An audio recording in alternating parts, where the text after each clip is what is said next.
भगवानगडाचे महंत नामदेव शास्त्री आता आपल्याबरोबर आहेत। त्यांनी आज जे भगवानगडाचा सप्ताह असतो, नारळी सप्ताह, त्याची सांगता पिंपळनेरे या गावात आत्ता केली आहे आणि आत्ता आपल्याबरोबर आहेत। महाराज, आज मोठा कार्यक्रम पार पडला, लाखोच्या संख्येने लोक होती, आपण मार्गदर्शन केलं, नेमकं कसा कार्यक्रम होता? खूप छान कार्यक्रम होता। पिंपळनेरकरांचे जेवढे आभार मानावे तेवढे थोडे आहेत। 10 दिवसामध्ये त्यांनी सप्ताहाचं नियोजन केलं आणि 7 दिवस 7 प्रकारचं मिष्टान्न देऊन कीर्तन ऐकले। छान कार्यक्रम होता।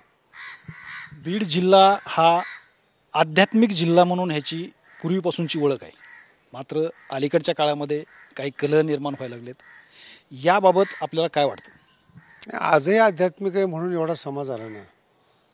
आज रात्रीच्या कीर्तनाला जवळपास 1.5-2 लाखाची गर्दी होती। 50 एकरमध्ये लोक होते रात्री कीर्तनाला।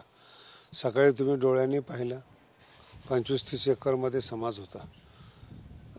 त्याच्यामध्ये जो काही 1-2 घटना एवढ्या मोठ्या ठिकाणी घडतात, म्हणजे आध्यात्मिकता आहेच ना अजून सुद्धा।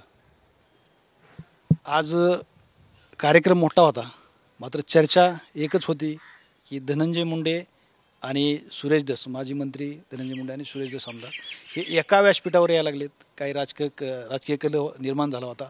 देशमुखांच्या हत्येपासून त्या सुरेश धसांनी आवाज उठवला होता, त्याच्यात काही कलह निर्माण झाला होता, तर त्याची उत्सुकता लोकांना होती। त्याबाबत काय? मला एवढी काही कल्पना नाही त्याबाबत। ते गावकऱ्यांचा विषय असतो। गावकरी जेव्हा 1-1.25 कोटी खर्च करत सप्ताहाला, कोणाला बोलवायचं कोणाला नाही बोलवायचं हा गावकऱ्यांचा एक वैयक्तिक प्रश्न आहे। फक्त महाप्रसादाला सगळ्यांनी यावं ही आमची भावना असते। मग तिथं काही वारकरी संप्रदायात पक्षपात आहे किंवा जातीवाद आहे अशातला काही भाग नाही। धसे आले होते, काही कारणामुळं धनंजय मुंडेंना येता नाही आलं, तो भाग वेगळा आहे। पण असं काही वारकरी संप्रदायाच्या स्टेजवर अमुक यावं अमुक पक्षाने यावं असं काही नाही। मला जर आठवत नाही, सगळेच लोक येतात सगळ्या पक्षात। तुमच्या जे तुम्ही मार्गदर्शन केलं लोकांना, त्याच्यामध्ये प्रकर्षाने एक मुद्दा जाणवला की धनंजय मुंडे का आले नाहीत, ते पण तुम्ही सांगितलं। नेमकं कशामुळे, काय कारण होतं? नाही, गावकऱ्यांनी निमंत्रण दिलं होतं ना। गावकरी वाट पाहत होते, हेलिपॅड तयार केलेलं होतं। स्वाभाविक आहे गावकऱ्यांची भावना असेल धनंजय मुंडेंनी यावं म्हणून। त्यांनी सूचना जशा केल्या तसं ते सांगितलं मी त्यांना। त्यांच्या आजाराबाबत तुम्ही थोडं सांगितलं? मला वाईट वाटतं, ते अजून सुद्धा वाईट वाटतं। एखाद्या माणसांनी राजकारणामध्ये जीव घेणं राजकारण व्हावं ही तुमची इच्छा आहे का TV9 वाल्यांची?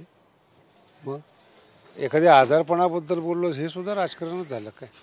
जगातल्या कोणत्याही माणसांनी सर्वे भवन्तु सुखिनः सर्वे सन्तु निरामयाः शांतानी ही सुद्धा कामना करायची नाही का? ह्याच्यावर सुद्धा तुम्ही बंधन आणता काय मला, की एखाद्याच्या आजारपणाला नीट करा, नीट व्हावं?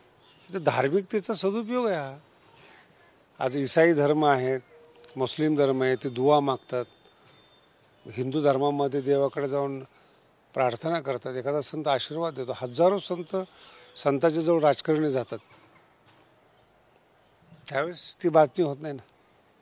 नाही, ही बातमीचा तर विषय आहे समजा, परंतु तुम्ही दुसरं पण एक सांगितलं की म्हणजे चांगलं मार्गदर्शन केलं की याच्यामध्ये भगवानगडाच्या बाबतीत मिठाचा खडा नको आहे, हे पण तुम्ही बोललात। म्हणजे असलं काही नाही, असलं काही मिठाचा खडा म्हणजे असं काही नाही। म्हणजे याच्यामध्ये जातीयवाद ही नकोय असं, हे तुमचं मार्गदर्शन चांगलं होतं। वारकरी संप्रदायामध्ये माझ्या गडावर जे 200 मुलं आहेत त्याच्यामध्ये 50 मुलं मराठा आहे। गेल्या अनेक वर्षापासून आता MPCची पोरं मराठा आहेत। मग तुमच्या राजकारणाकडे पाहून त्यांना काय मी त्रास देऊ?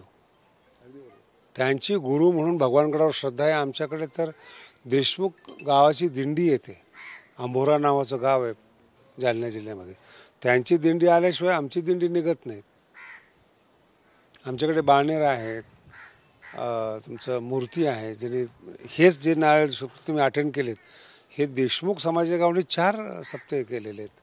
मूर्ती म्हणून गाव आहे जालना जिल्ह्यामध्ये। हा एक मीडियाने उभा केलेला आभास आहे, वास्तव आहे। हा जनतेचा प्रश्न आहे। वारकरी संप्रदायामध्ये जातीवाद नाही। किमान वारकरी संप्रदायातल्या महाराज लोकांना जातीवादामध्ये उडवू नका। ज्ञानाचं नुकसान होईल, तुम्हाला ऐकायचं नुकसान होईल। आम्ही कमवलेलं ज्ञान तळागाळापर्यंत जातच आहे, अजून जाणार आहे.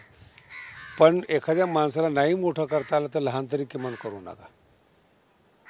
बीड जिल्ह्यामध्ये अलीकडच्या काळामध्ये, म्हणजे अलीकडच्याच म्हणतोय कारण अलीकडेच घडलेलं आहे सगळं, अलीकडच्या काळामध्ये थोडा जातीय सलोखा बिघडला आहे.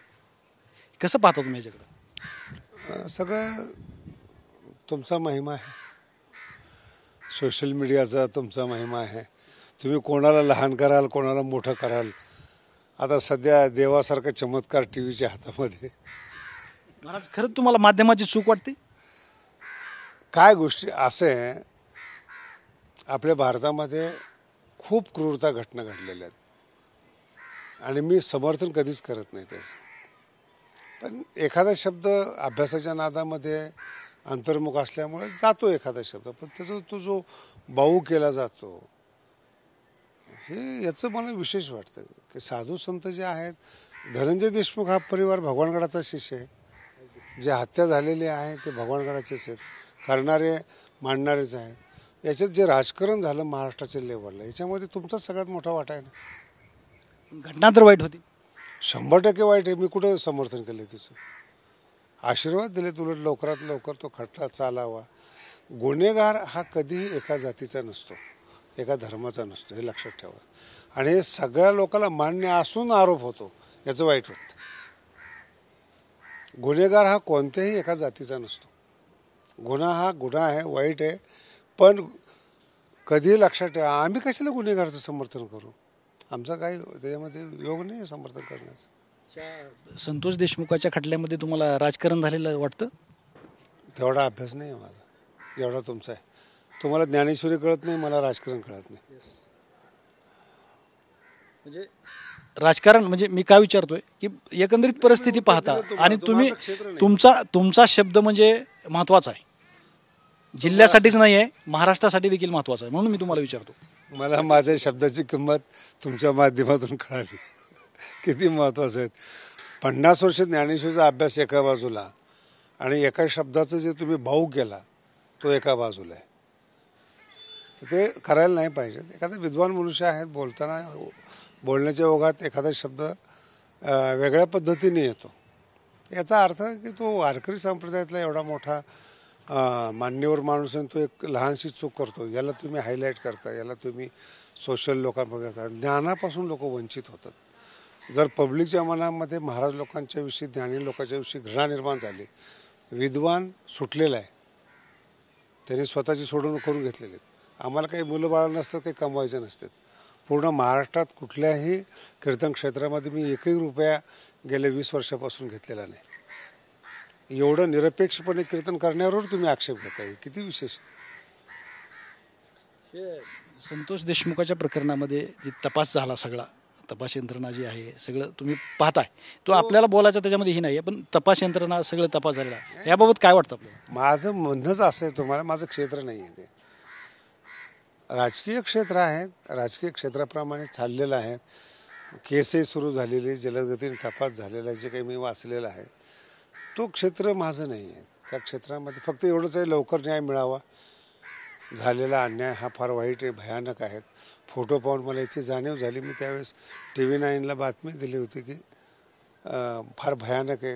आमचं हृदयसुद्धा हेलावलं त्यांनी. त्यांची मुलगी पण तुम्हाला भेटायला मुलगी आणि त्यांचा भाऊ भेटायला आला होता गडावर. त्यांच्या मनात सद्भावना आहे म्हणून ते आलेले आहेत, पण लोकांनी आपल्या मनातल्या दुर्भावना बाजूला कराव्यात, हे मला म्हणायचं. गडाविषयी आकस किंवा हे ठेवू नये मनामध्ये. ओपन माइंडने ओपन स्वीकारावं. आज महाराज, आज एवढा मोठा कार्यक्रम झाला, त्याच्यामध्ये पण सगळ्या जातीची लोक होती, कुठं काय म्हणजे आपल्याला आज काय जाणवलंच नाही? धस आल्यानंतर सुद्धा कुठली प्रतिक्रिया नाही ना, कोणी हे केलेलं नाही. जातीवाद हा प्रकारच नाही आहे संप्रदायामध्ये. रात्री याच्यापेक्षा जास्त लोक होते. काय काय असं मला नाही वाटत संप्रदायामध्ये काय आहे. ठीक आहे, ज्या लोकांना कामधंदा नाही, पैसे कमवायचे नाहीत, राजकारण हा व्यवसाय आहे, त्यांच्याकरता ह्या गोष्टी महत्त्वाच्या आहेत. तुम्ही धनंजय मुंडेंना पूर्वरत म्हणजे पूर्वपदावर यावं आणि लोकांची सेवा त्यांच्या हातून घडावी असं देखील म्हटलं, काय वाटतं तुम्हाला? मी तब्येतीच्या बाबतीमध्ये सांगितलं आहे, त्यांची तब्येत चांगली व्हावी, त्याची भाषण चांगलं आहे ते म्हटलेलं आहे. त्यांचं पूर्ववत करावं काय न करावं पक्षश्रेष्ठींच्या आणि राजकारणाच्या हातात येते. नामदेव शास्त्र थोडासा हात आहे त्याच्यामध्ये. पण एक गोष्ट पुन्हा सांगतो, भगवानगड सदैव सगळ्या दुःखी लोकांच्या सगळ्यांच्या पाठीमागं राहील. ज्याला कोणाला ज्ञानेश्वरी शिकायची असेल, आशीर्वाद घ्यायचा असेल, त्यांना वेलकम आहे माझं. तुम्ही आव्हान काय कराल बीड जिल्ह्यातल्या लोकांना, आव्हान काय कराल या सगळ्या बाबीवर?